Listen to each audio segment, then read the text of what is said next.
Okay, so we all know that nutrition is important, right? And there's been this topic that's been sort of in the space and has been used as a way to kind of dismiss the supplement industry. And that's when people say like, oh, supplements don't work anyway. You mostly just like pee or poop it out. What do you have to say about that? Sorry, let's do introductions. Hi, I'm Dr. Joyce Knieff. I'm a naturopathic doctor, and I'm Dr. Jordan Knieff, also a naturopathic doctor. And Dr. Jordan also has a degree in nutrition and exercise science, so he's an expert on these things.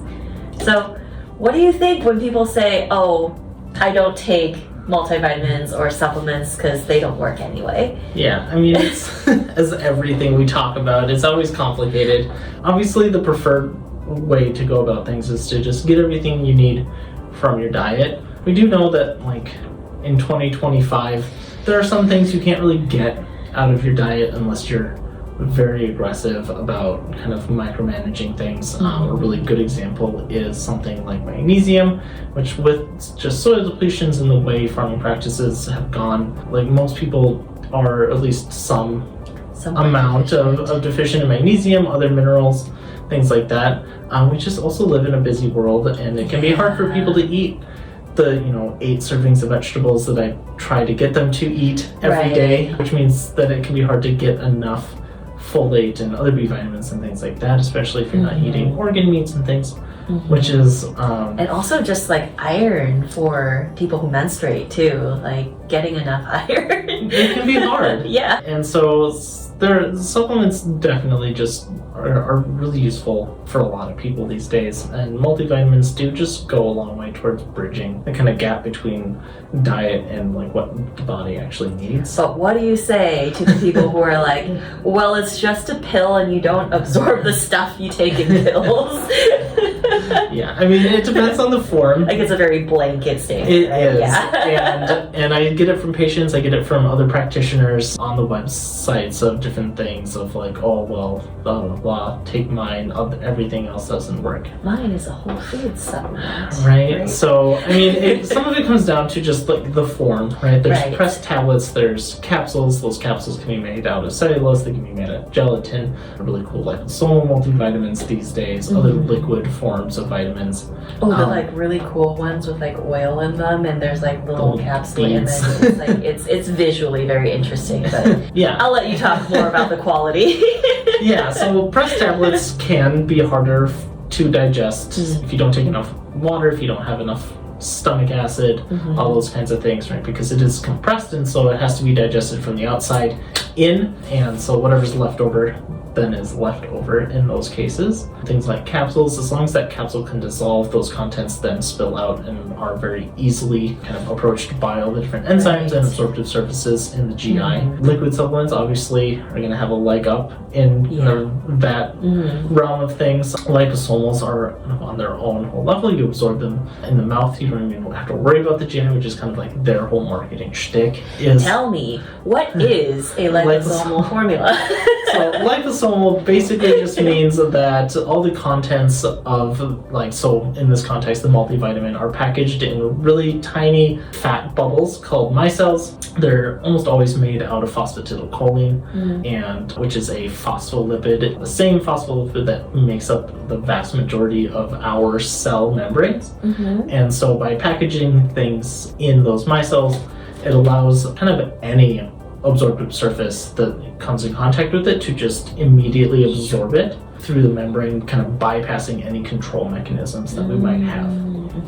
And so when you take a liposomal formula and you hold it in your mouth for usually about a minute, it allows you to absorb almost all of the nutrients that are in that supplement through the mouth before you even swallow it. Got it. That way you don't have to like rely on your enzymes, rely on your stomach acid, your bile production, all of your other digestive functions, right? Right. Yeah, so that's particularly good for someone who doesn't have a great digestive function, right? Yeah, so if we're worried about GI function, or if we just want to make sure that people are really getting the most out of a multivitamin, that's a good option. Also seeing that because it bypasses kind of like first pass metabolism, meaning that when you absorb things through the GI, almost everything gets put into the hepatic circulation first, meaning the liver. And so the liver kind of screens through everything. It metabolizes some things right away, which is particularly important with things like hormones and things like that. A little less important when we're just talking about multivitamins. Right. Things can kind of get screened out, kind of liver gets first dibs and kind of acts as a control process.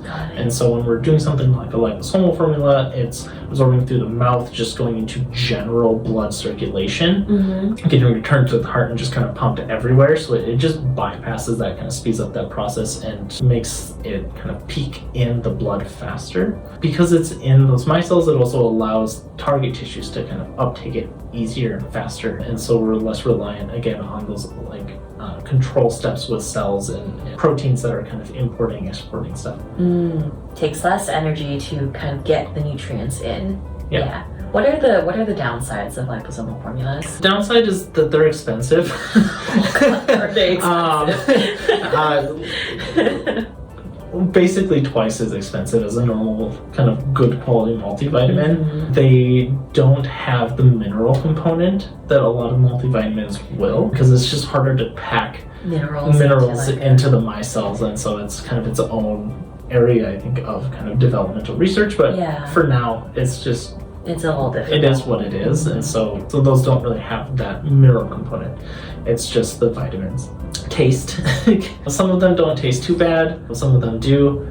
You have to hold it in your mouth for a minute. That can get a little annoying. It can get a little annoying. They are also, because they are a bulkier form of supplement, and so the serving size is usually like a teaspoon, which is not that much kind of in general, but because they're packaged in oil, some people with sensitive stomachs can have reactions like GI upset, diarrhea, things like that, especially if they're taking a few different liposomal formulas all at once. A teaspoon becomes a tablespoon, becomes a tablespoon and a half, and suddenly you have a shot glass of oil that just can make even non-sensitive GIs struggle a little bit, at least until they get used to it. So, especially since I think a lot of liposomal formulas, at least some of the ones that are on the market right now, also have a little bit of alcohol as like stabilizer. So if you're getting to the point where you're getting a shot glass, and it can have a bit of alcohol in it. So what's the next best if like liposomal formulas are too expensive? The next best, the easy thing to say would be the liquid, because again,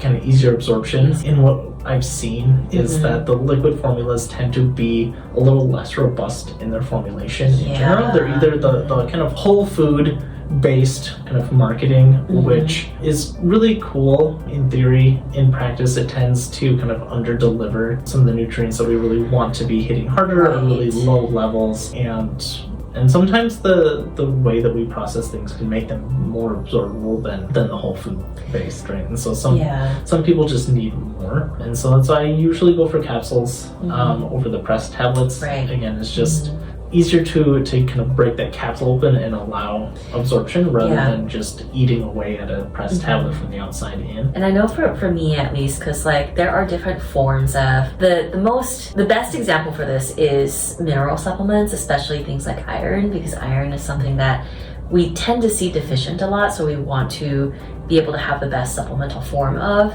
And what I see in particular is that a lot of liquid irons are actually in forms that are not quite as absorbable versus like an absorbable iron that is in a capsule form. Yeah, and this is also a great example of like a whole food based supplement, right? Because it gets touted a lot that things like spinach or broccoli or things like that are a really good source of iron. And kind of technically, yes, they are, right? If we look at compared to other foods, the definition of rich source or good source, right, is just a percentage of the daily value, kind of that elemental iron, right? And so like a nail is going to be a good source. A nail? The problem is the absorbability, right? And so with a lot of vegetable sourced iron, it's really just elemental iron, or it's bound up in ways that don't actually allow human bodies to absorb it very well. Right. And so we don't actually get at most of the iron that's there. Yeah, I think the exception to this is if we had a animal source of iron that's actually more absorbable than some of the supplemental forms of iron. Because the most popular prescription iron supplement right now is iron sulfate, which tons of side effects, really difficult to absorb. Really difficult to absorb it, and they always give it in a very high such dose, high dosages, right? yeah. It's like 325 milligrams, I think, is the standard supplemental dose. And so it comes right on the box, like, this will cause GI upset, constipation, all these things, right? Yeah. It's just really hard on the body. And that's why we usually go for something like bisglycinate. Yeah. Bisglycinate is just an iron molecule that's chelated to a glycine, which is easier to absorb. Whenever you're chelating something with an amino acid, it makes your body like it a little better. Yeah. Rather than just like a harsh mineral. Essentially what it does is it mimics heme iron. So heme iron is the animal source of iron, right? Like heme is part of hemoglobin, which is like what makes red blood cells red, right? And so when we eat hemoglobin from, red meat, also white meats, right? Organ meats especially are going to be really high in heme iron. The body actually has a special import protein that grabs that iron specifically versus other types of iron. And there's a lot less control steps involved. It kind of gets the fast pass treatment. And so when we chelate the iron then to glycine or some of these other amino acids, we kind of mimic that tagging system and allow a lot higher absorbability, and so we can dose the iron a lot lower while getting that absorbed amount still higher. Which means you have less side effects. A lot less side effects. They respond faster. People are more compliant because it's not terrible to take. Lots of really good benefits, right? And so obviously the step up then is to actually supplement with heme iron specifically. There are some products out there. There are a lot of dried liver capsules dried liver capsules are kind of marketed as like the natural multivitamin, which is pretty close. I mean, organ meats are kind of the closest thing that we have to a multivitamin in food source. Yeah, so I feel like medicine needs to follow the life that you want to live, not the other way around, which is like really frustrating because a lot of marketing people will try to make you think that it's the other way around, like you have to live life a certain way in order to be healthy. And there are extremes of like, if you wanted to like engage in really risky behavior, then maybe that's not going to be good for your health. But in general, if you're in like a moderate type of way, you can find a path that does sustain your health over the long term with the life that you want to live. And I think that's really important to recognize, and that is a very individualized thing. Yeah, so let's close on that. If you have any questions about anything that we've talked about, then go ahead and drop a comment. I think the comment box down here, and we'll make another video on it. See you next time. See you next time.